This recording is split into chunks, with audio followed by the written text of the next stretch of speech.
Okay, here I've got a phototransistor and LED combination, and it catches or reflects on this piece of aluminum tape every time it revolves one time around the shaft.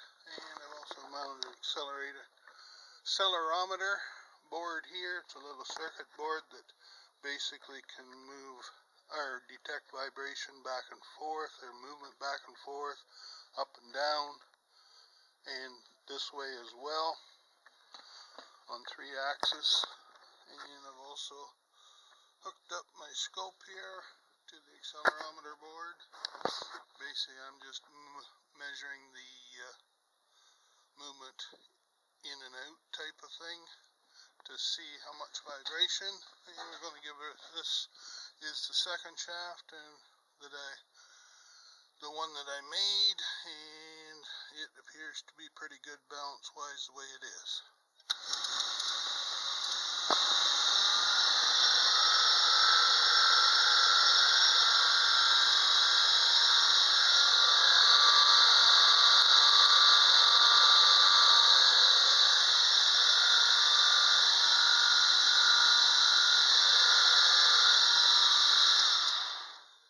Could possibly try and tweak it. I've used a hose clamp on here in several locations, but the biggest thing I find is when I rotate the shaft and the yoke 180 degrees, it changes things as well slightly. I've added some black tape on 3 of the 4 surfaces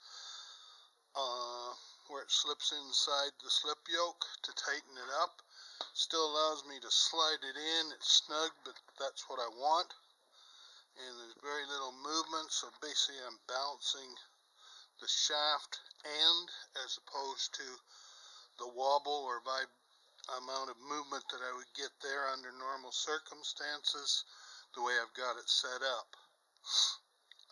Basically, if this was in real life, the mower deck would be being driven by this yoke here, which in turn drives the blades, so there'd always be some sort of preload to keep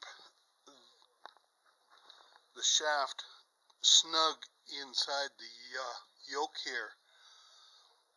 Unlike a car drive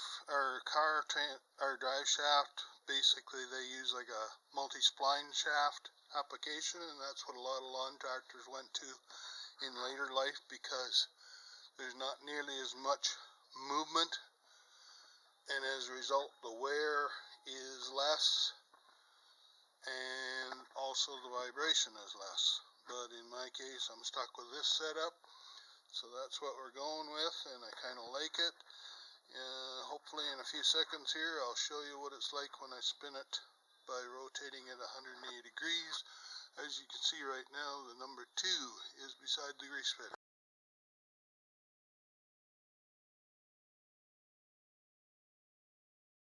And this shows the black tape I've got on 3 sides. Yeah, it would throw the shaft off slightly, but I'm more interested in keeping it tight than having it run 100% true. So with 4 pieces I can't get it into the yoke, so we'll settle for this. Anyhow, just bear with me.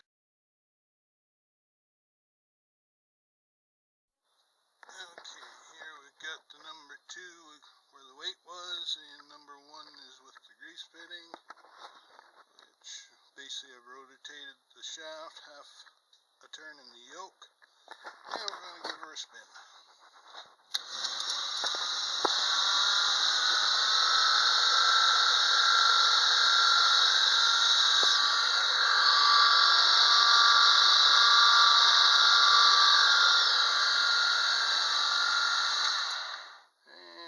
Say we're doing not bad. It's not perfect by any means, but the best I can do in my home shop, which is what I'm trying to achieve, just decent balance. So anyhow, thanks for watching.